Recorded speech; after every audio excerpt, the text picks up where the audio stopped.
Welcome. This is Traveling Ruben, the people's time traveler. Come with me on a journey to explore the past, to view how it has shaped the present, how and why it is sanitized for many, and what lessons it has to offer in order to make a better future for all. Keep history alive, and just as importantly, truthful, by pressing on the subscribe button on my Time Traveling Ruben page in order to receive more videos and information I'll be throwing out in the future. This next episode is an extension of the previous episode titled The Worst Genocide in History. However, in order to clarify, the intent of naming that episode The Worst Genocide in History was not to say that the victims of that genocide in any way suffered more than the victims of other genocides that happened throughout the world. For example, in Europe, the Holodomor, the victims of the Holocaust, or in Africa in regards to the Rwanda genocide, or in Asia in regards to the Cambodian genocide, among others that have taken place throughout the world. The intent, however, is to highlight that in fact it was the worst genocide in history in terms of its scale. For instance, this genocide took place in multiple continents. It took place in North America, in South America, and it caused the deaths of nearly 100 million people in 5 centuries. Clearly, in sheer scale and in sheer numbers, in that regard, it is considered the worst genocide in history. Also, one thing that sets apart this genocide from others that have taken place throughout history is that it has been continually ongoing for 5 centuries and continues to happen and affect people till this very day.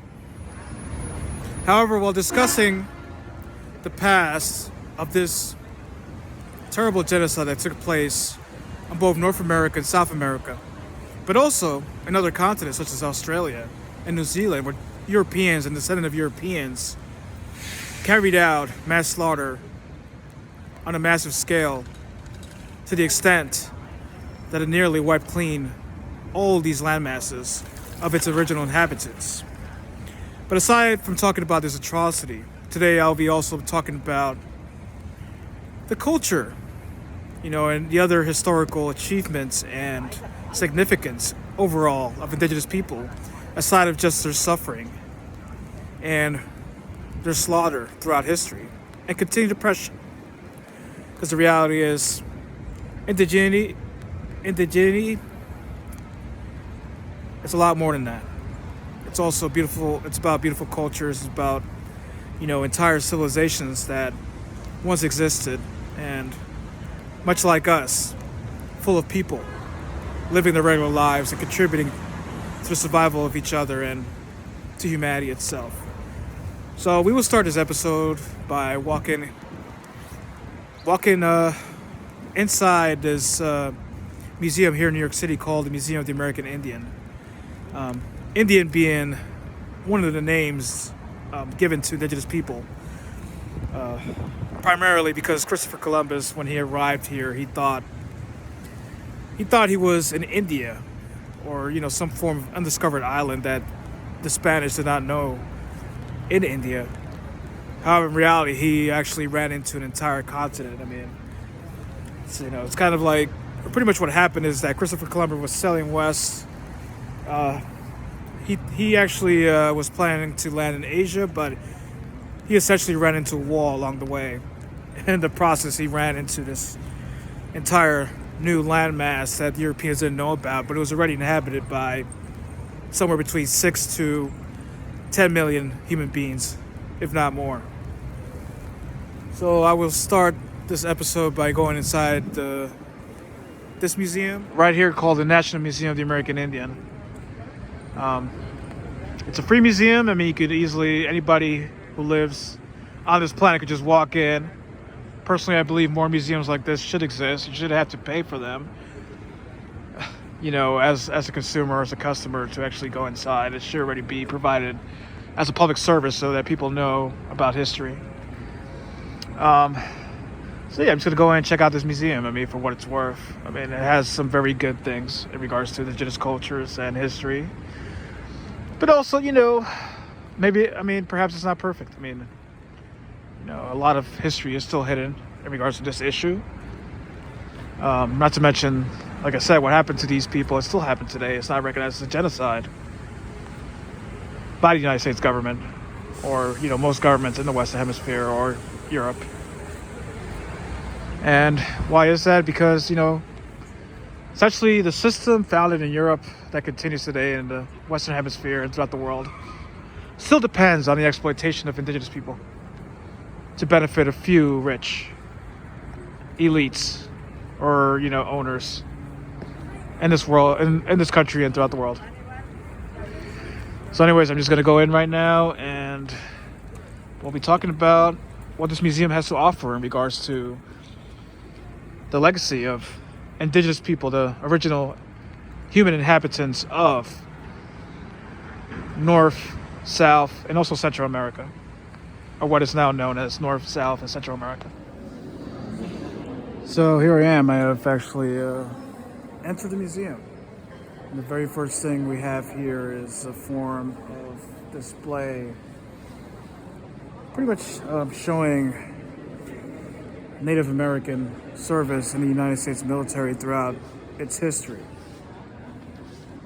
To reiterate, this is the same military that essentially pushed them off their land, towards the beginning of, the creation, the very early days of the United States, and while it expanded. So, I mean, this is it's just a hall and it has like different placards in regards to this, like indigenous people in the United States serving in the military and different, during different wars throughout its history. This very first placard here just shows, it's overall a summary of this military service that indigenous people did, on behalf of the United States. While at the same time it was colonizing them. I mean, that's the very beginning, during the indigenous people fought for the United States ever since the beginning of its war of independence against the British Empire, and really have fought in every single war. Unfortunately, even against their own people, being pushed off their land and exterminated. Very complicated history here. But, like any other empire throughout history, its subjects, and the most oppressed within that empire have also fought on behalf of the empire for various reasons. Not necessarily because they just agreed, with what the empire was doing, but for personal reasons such as, benefits and monetary compensation, etc. And also conscription as well. I mean, the United States actually has had military conscription throughout its history, and until the 1970s, following the Vietnam War and the rebellion against conscription, essentially. So just showing the placards. I mean, for example, this placard shows and talks about indigenous people who served during the Civil War. I could read it very quickly here. So Native American allegiances varied during the Civil War, but were often motivated by a common desire to protect tribal lands and lifeways. So again, different motivations. Approximately 3,500 Native Americans served in the Union Army, which is the North. The side was fighting against slavery during this time. Though exact numbers are not known, many more Native people allied with the Confederacy. So you had indigenous people fighting for both sides, the North and the South, during the American Civil War. Even more participated directly, aiding or sabotaging one side or another while remaining outside the military. Having survived removal from their ancestral homelands in the Southeast in the 1830s and 1840s, the Cherokee, Chickasaw, Muskogee or the Creek, Choctaw, and Seminole nations signed Confederate treaties that guaranteed title to territories west of the Mississippi. Elite tribal members' enslavement of African Americans further motivated Southern allegiance. That's another part of the story, though. Like some indigenous tribes or nations here during this time period, during the Civil War and before the Civil War, actually, also participated in the enslavement of African Americans or African child slavery, for their own benefit and also to avoid being annihilated by the United States colonial project. Very, interesting dynamic there in a terrible way, really. So Native nations supporting the Union likewise hoped their service would encourage the federal government to honor treaties that recognize tribal land rights. The war exacted a terrible toll on indigenous people. 1/3 of all Cherokees and Seminoles in Indian Territory died from violence, starvation, and war-related illness. Despite their sacrifice, American Indians would discover that the tribal lands were even less secure after the war. So yeah, like throughout history, indigenous people sided with the United States or whatever conflict they were having in between themselves for their own benefit. But, you know, at the end of the day, fortunately, they were still pushed off their land and sent to reservations, and that is a reality that continues today. So just walking down this hall, we have other placards here in regards to the original inhabitants of this continent serving in the United States military, or the settler colonial project that is the United States, really. So yeah, they served as different positions in the military, such as Army Scouts. I mean, and also, yeah, one of my personal favorite wars, sarcasm, the Spanish-American War, which incorporated, several territories which the United States still hold today, such as Puerto Rico, Guam, the Philippines for a time, but they gained their independence, at least on paper, in 1946. And then you have World War I, which was the worst war in human history for the time being, between 1914 and 1918, causing deaths of 10 million people, mostly in Europe. So indigenous people also serve on behalf of the United States military during World War I, even though the entrance to this war was late, from 1917 to 1918. And then one big famous example of indigenous people serving in the U.S. military was the Navajo Code Talkers during World War II. Due to their language being unique and not being really known by people around the world outside of their own native land, their language, the Navajo language, was actually used as a code in order to transmit information in between military units during World War II, specifically in the Pacific Theater against the Japanese Empire. And their language was used as a code because the Japanese did not know this language. It was essentially used as a code against them. So this is one famous example of how the code was being used of indigenous people serving in the U.S. military. So according to this, the biggest example was against the Japanese in the Pacific Theater, but it was also used in Europe in the fight against Nazi Germany and Fascist Italy.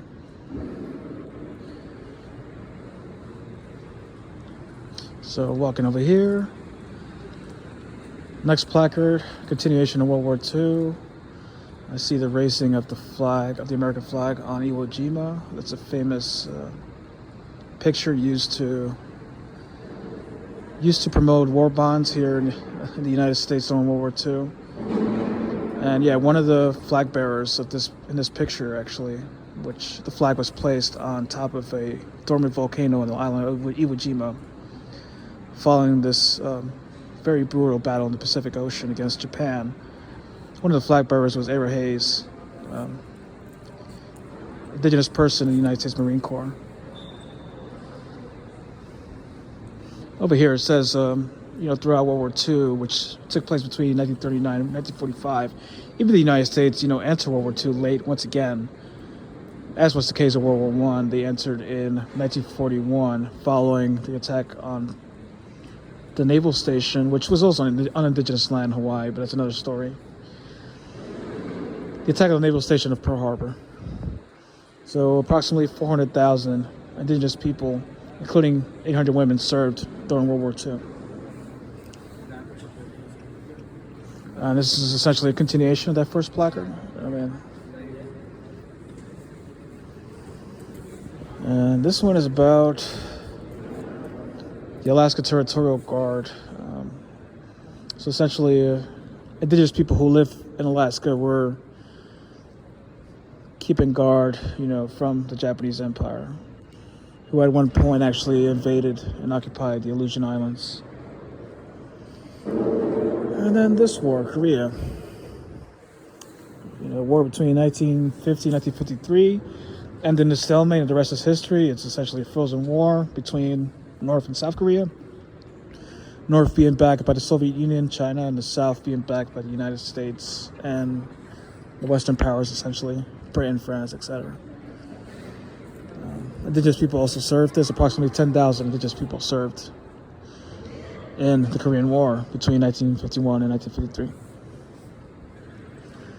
So yeah, I mean, pretty much these are all the placards that you see out here in regards to military service.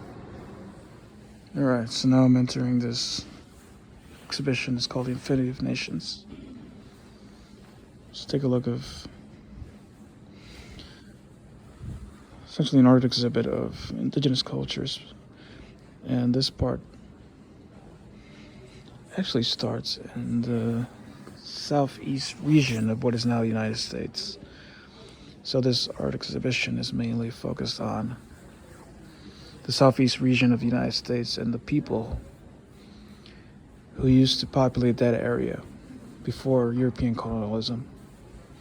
So check out this artwork. I mean, it's amazing.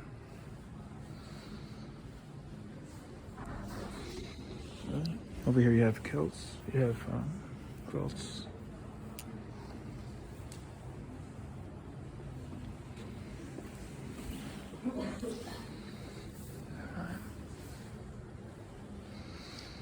This artwork right here comes from the Kayapo territory.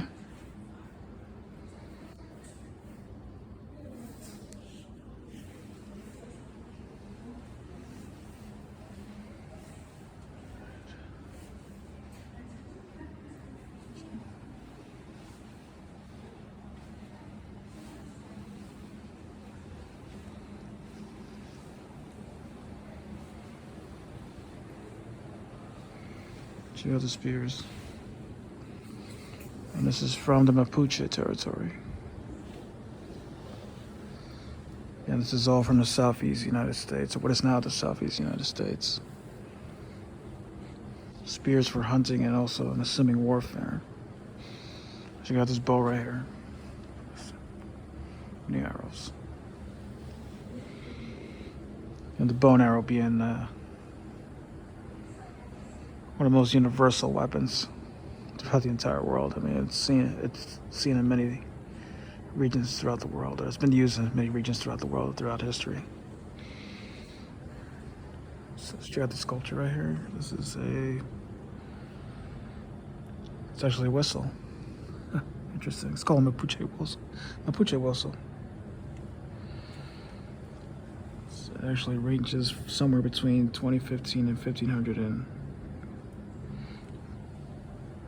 Chile, actually.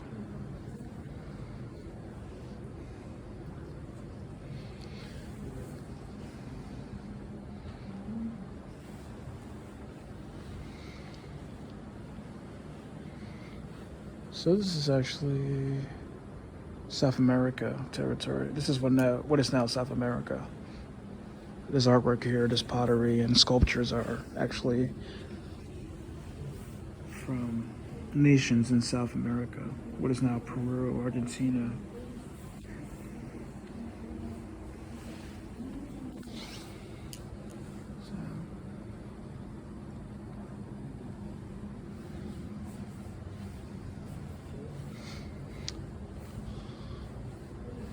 Check this out.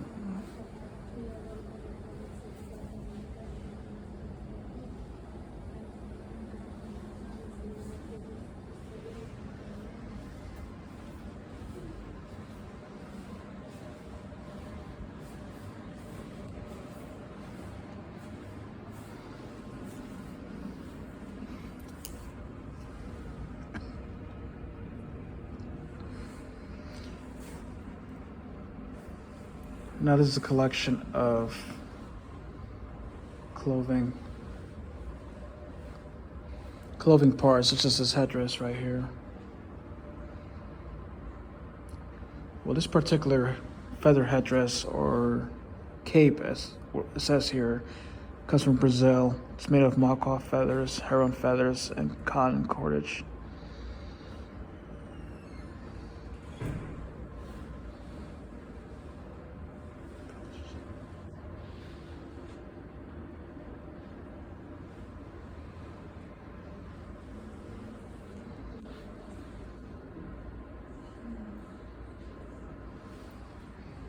This right here is from what is now British Columbia. It's called a Haida frontlet headdress. And this is a Mapuche head ornament. Mapuche being a nation that used to, a nation from Chile, what is now known as Chile in South America.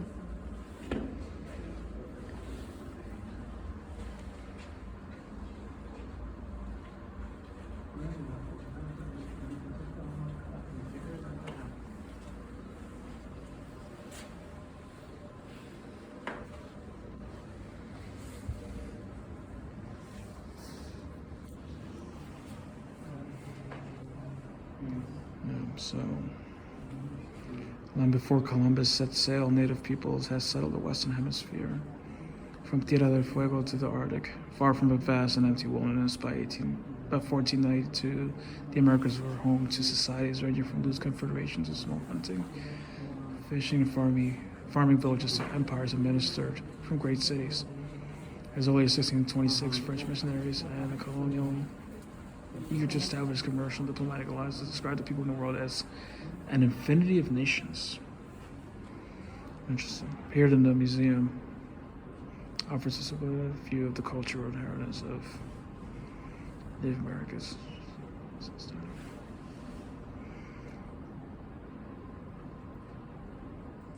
All right, so I'm entering more of a contemporary exhibit now.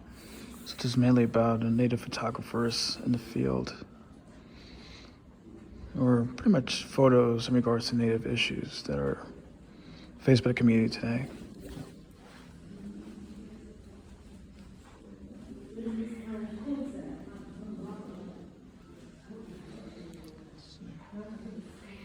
So it's mainly about COVID and the response from COVID. The response against COVID, rather.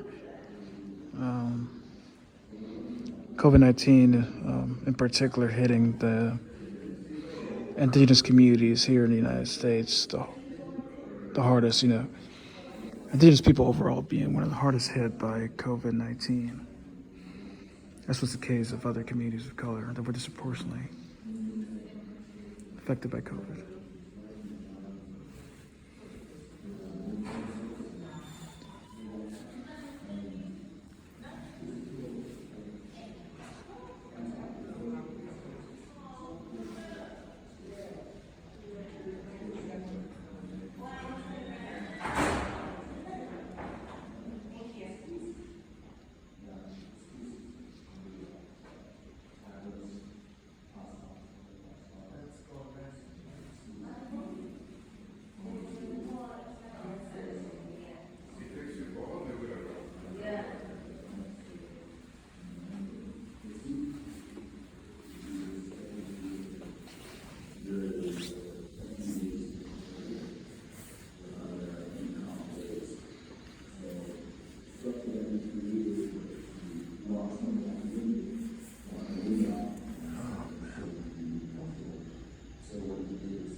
And this is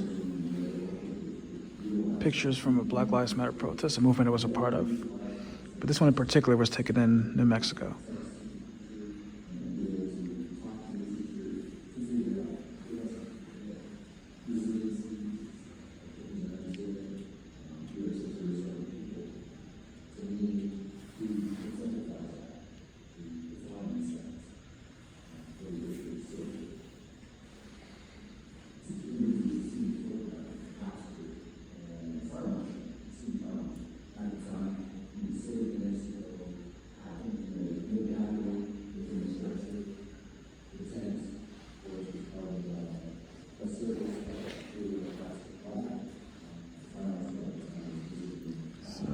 is what is left of the Navajo Nation, essentially the territory that's left today in southeast United States, bordering four modern states. And that's the Hopi Reservation right there within the Navajo Nation.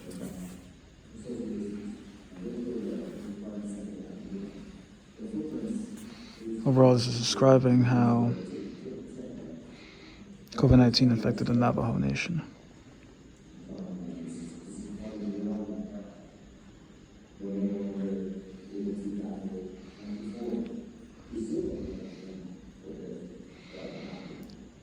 Again, in particular, hit indigenous people the hardest, or one of the groups that were hit the hardest, mainly because of existing inequality from the legacy of colonialism and present-day capitalism.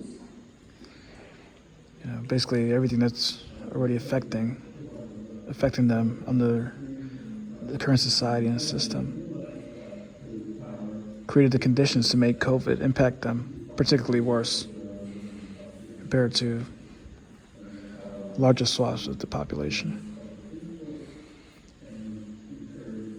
A similar thing happened to the Black American community and Latino community overall, who were disproportionately impacted by COVID. COVID-19, particularly nasty in the United States, causing the deaths of over 1 million people. Okay.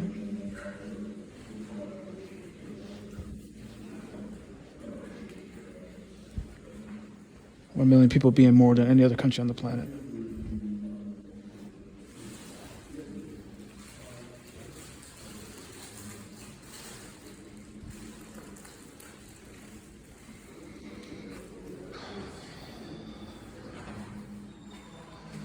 So there's different pictures from indigenous people here.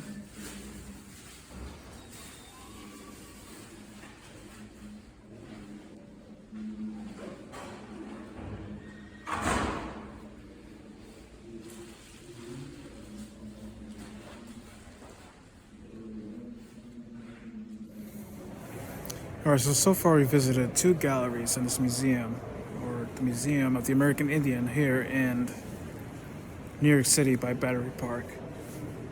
This next exhibit it's called Native New York, which will focus on the indigenous people that populated and inhabited this region here in New York City.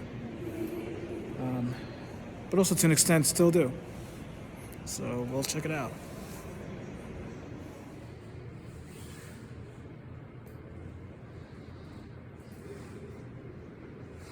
Yep, so this placard right here is an introduction of this exhibit called Native New York. And basically it's describing how long before there was a New York State, there were thousands of indigenous towns here, cornfields, fishing grounds, and hunting territories. But then, European traders and colonists came over here. It says migrated, but in reality they invaded this lands and they intended to stay. So this forest like some, what you call now Native New Yorkers, but just indigenous people who used to live here before there was a New York, seek safety elsewhere. Other Native people managed to remain, and their descendants live here today. Still, other Native communities move into New York, seeking allies as new homes. Today, these Native people all remain deeply connected to their New York homelands. Interesting. Many of them, of course, were pushed out west and lived in reservations.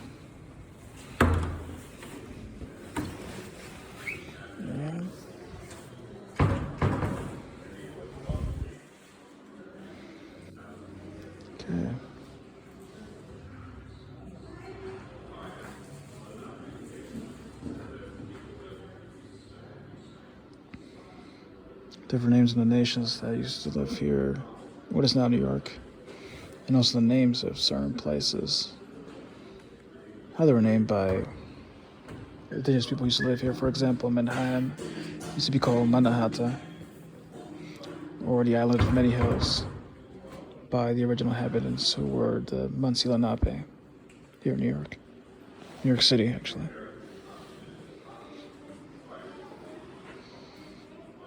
Here's talking about the Puspatuk Nation who used to live in Long Island. one of the main nations that lived in what is now Long Island in New York State.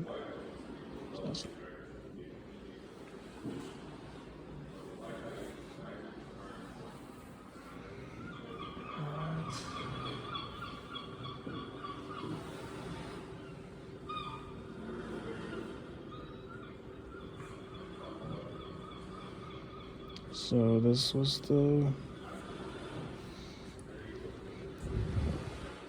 these are wampum belts, which were worn as a symbol of mourning by Lenape, Delaware Nation here in New York.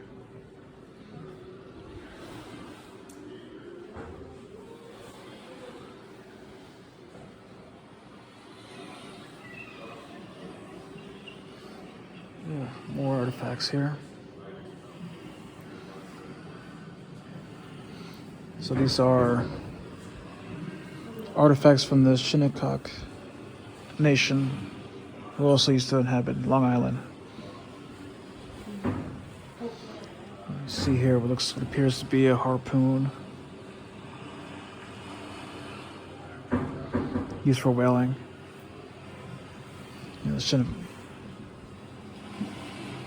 Whales being a significant form of food for them, along with other fishing equipment here, like this hook. And that's where the Shinnecock Nation used to be at, Long Island, Eastern Long Island.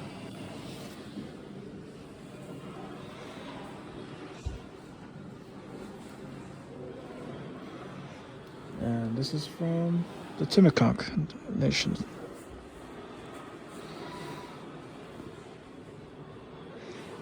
Here's artifacts. You see this axe blade right here. Mainly used to chop wood, but also for warfare, obviously. And here you see a kettle, mainly used for cooking. So the Timucunk Nation used these artifacts for various reasons, for both hunting, warfare, in the case of the axe, and cooking, in the case of this kettle right here, made out of what appears to be brass. And that's where the Timucunk Nation used to be, right there, southern Manhattan. Right in Battery Park, where we're at right now.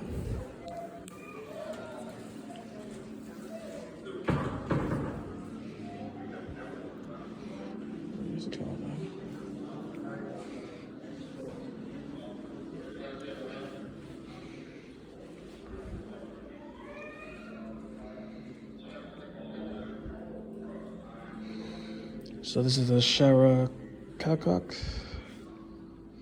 It's called a sitting down place. And it's where the Harlem and the Hudson Rivers meet. I mean, it used to be a great fishing spot. For centuries, native people gathered near there every year to catch fish as they migrated upriver to lay eggs. Stone blades were stored in underground pits until needed to, so that everyone could help God and fill up the abundant catch. So basically, modern day Harlem and Hudson Rivers, where they met, was a great fishing spot for the nations, for the people who used to live there prior to European colonization. See these artifacts right here. They're what appears to be spearheads used for both hunting and, I'm assuming, warfare as well.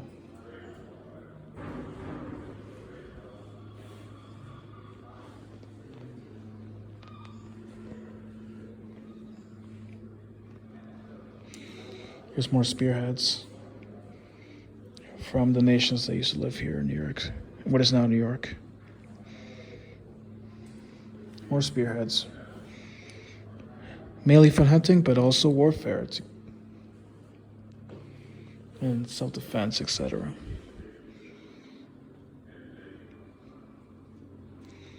So mainly all these artifacts were used by the Lenape Nation, who were the original inhabitants of what is now New York, in particular the Muncie Lenape, which are the ones who inhabited this area, spoke the Muncie dialect. you know, as opposed to the Lenni Lenape who occupied Lenapehoking, which is further down south in what is now New Jersey. Here you see this drawing of a deer in a forest. I mean, it's basically describing how this region when the Lenape actually used to live here was an abundant forest as opposed to the skyscraper ridden skyline that we have today, especially in what is now Manhattan or Manhattan.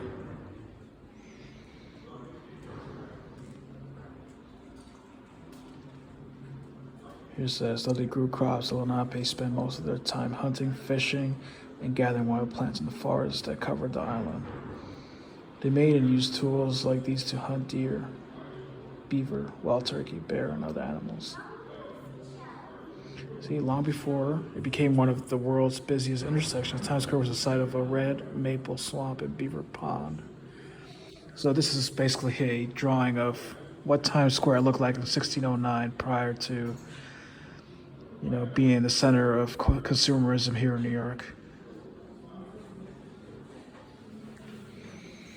Here's more Lenape artifacts from this region. Different forms of stones. And this dates back from, according to this, 5,000 to 1,000 BC. So in the range of 8,000 years ago, people actually lived here very differently than, they do now, really.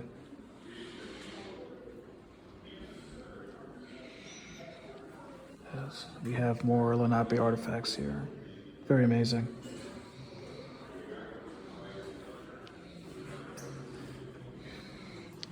Here's the Lenape territory. It used to be called Manhattan, or the site of many hills.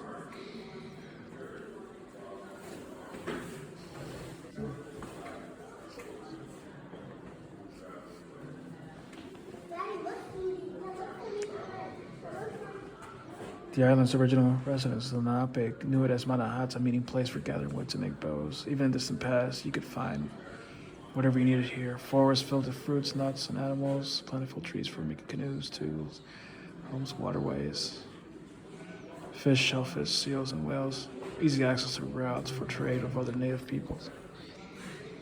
And here's an image, contrasting what Manhattan looks today versus what it looked like in the 1600s or prior, really. The left side being before the 1600s and the right side being today. Complete contrast. So here we have one of the greatest contributions of indigenous people, the game of lacrosse, which particularly was played by Iroquois, and is now popular, among colleges in the United States. Check out this wooden lacrosse stick, very modern.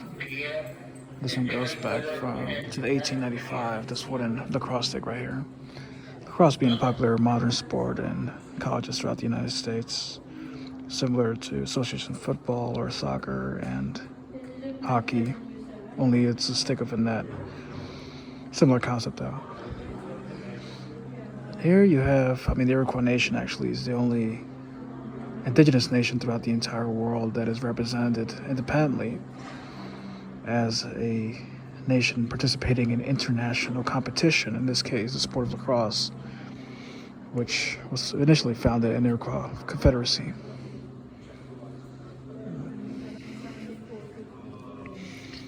All right, back here we have Agustaway, and Agustaway essentially was a official community and ceremonial. It was a headdress for official community and ceremonial gatherings, throughout the Iroquois Confederacy, and every nation of the Iroquois Confederacy actually had a unique set of, Agustaway and a unique arrangement in regards to feathers and the number of feathers they have. For example, here you have a list of the different nations in the Iroquois Confederacy and the different Agustaways they were. For example, the first one is the Seneca. The second one is the Agustaway. Those were for the Tuscarora, the Cayuga, the Onondaga, the Oneida, and then the Mohawk. Different Agustaways that were worn in the Iroquois Confederacy of the different nations. Here we have a Hiwatka belt, and this bell symbolizes the peace treaty that was signed, or the peace agreement, the covenant that was signed among the nations of the Iroquois, creating the Iroquois Confederacy. Right here we have different clan symbols, for different clans that existed within the Iroquois Confederacy. We're going to move here to a different exhibit. So the first thing that catches my attention here is first part, a plea, and then we have on the right side we have a plea, and on the left side we have Town Destroyer. As we can see in regards to Town Destroyer, there's a silhouette of what appears to be George Washington. And let's read. A plea says, during the summer of 1779, George Washington ordered his generals Clinton and Sullivan to attack and burn Iroquois towns. The Cayuga clan mothers learned of the army's approach. They asked Oneida leaders allied with the Americans to plead with the army to spare the towns. 4 Oneida leaders met with General Sullivan, but he would not listen. Town Destroyer. The American armies destroyed 40 Iroquois towns and burned their harvests while residents fled. Shinata, or Peach Town, the army burned 1,500 peach trees. The Haudenosaunee still called George Washington all U.S. presidents Hanadalgoyas. The name means Town Destroyer. So, that's a completely, different perspective to U.S. history. George Washington is a revered part of U.S. history as the first president. And, however, this shows a completely different perspective. To the extent that, was George Washington really about, freedom and tyranny? When in reality, he probably, he carried out his own tyranny. He merely replaced one tyranny with another, and arguably a worse form of tyranny.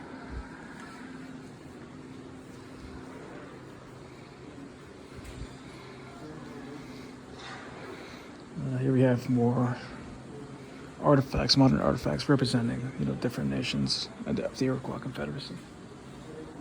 Over here we have a Mapuche cauldron, or a Mapuche ceremonial drum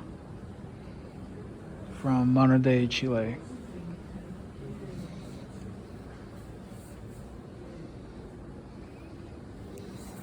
Really amazing artwork.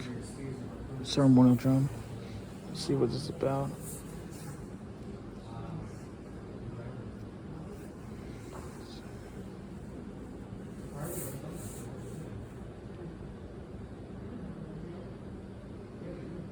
Pretty amazing.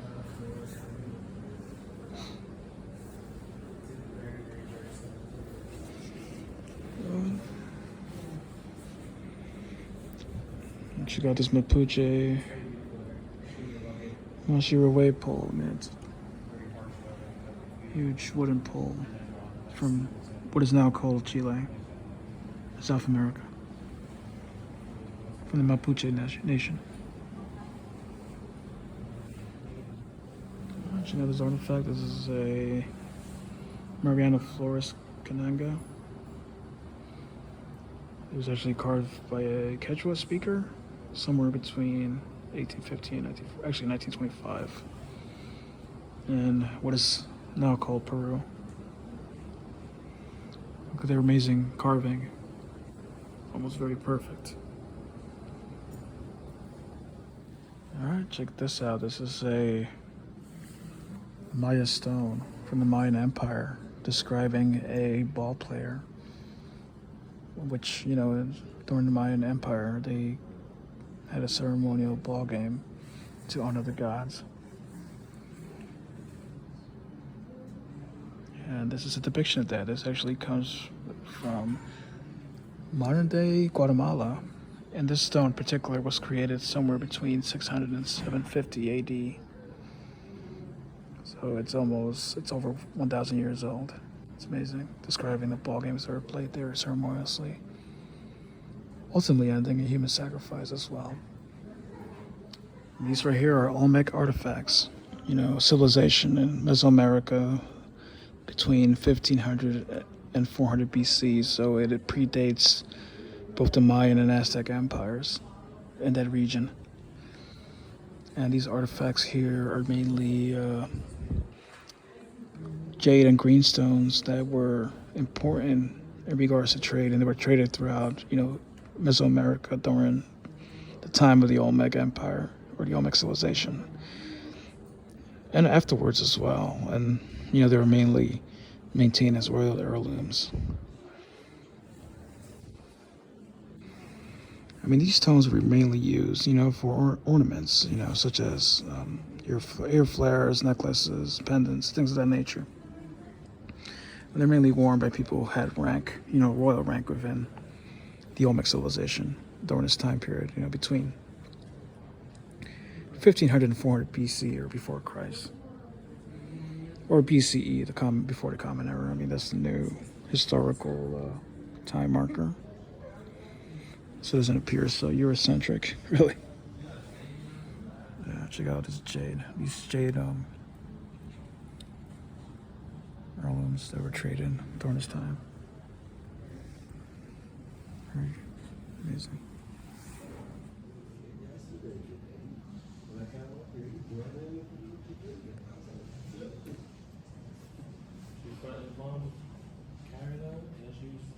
Looking for the stuff in the scavenger hunt.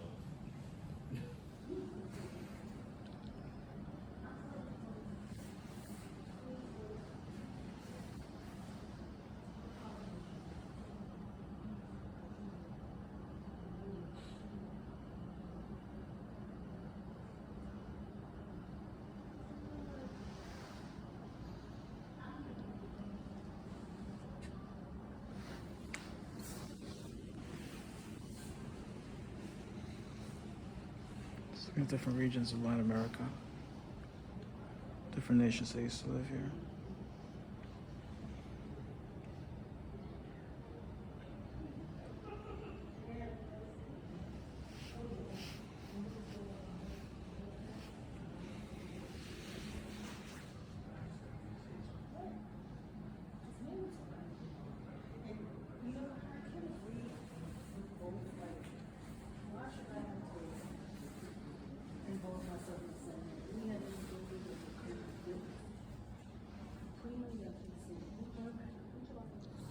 Well, this is the region I live right now, Eastern United States, particularly Lenape and Delaware Territory.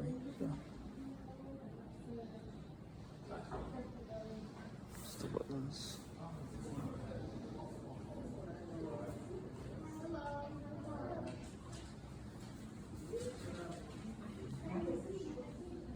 Check out this Dakota outfit here with the shield. And the eagle feathers on top. Check out these pipes right here. These are old pipes, by the way. So pipes were particularly important to indigenous people in what is now the Americas, mainly to share and to affirm peaceful relations among nations and among people. It's also a way of, praying and also reaching spiritual beings. These pipes are specifically from the woodlands, so like Lenape and other indigenous nations that lived in this area. And all these pipes right here, they go back to 2,000 years or so within what is now the Eastern United States. Now here's a basket. This is from Mexico, somewhere between 1815 and 1822. What is now Mexico?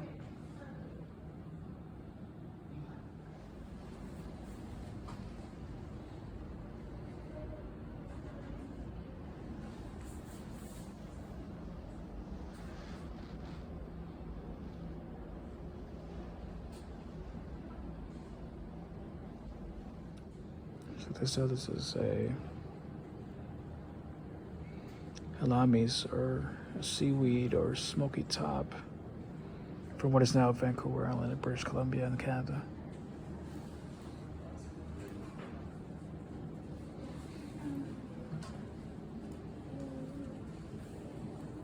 Now, these are particular religious artifacts from the ancient religion from Mexico called the Peyote Way.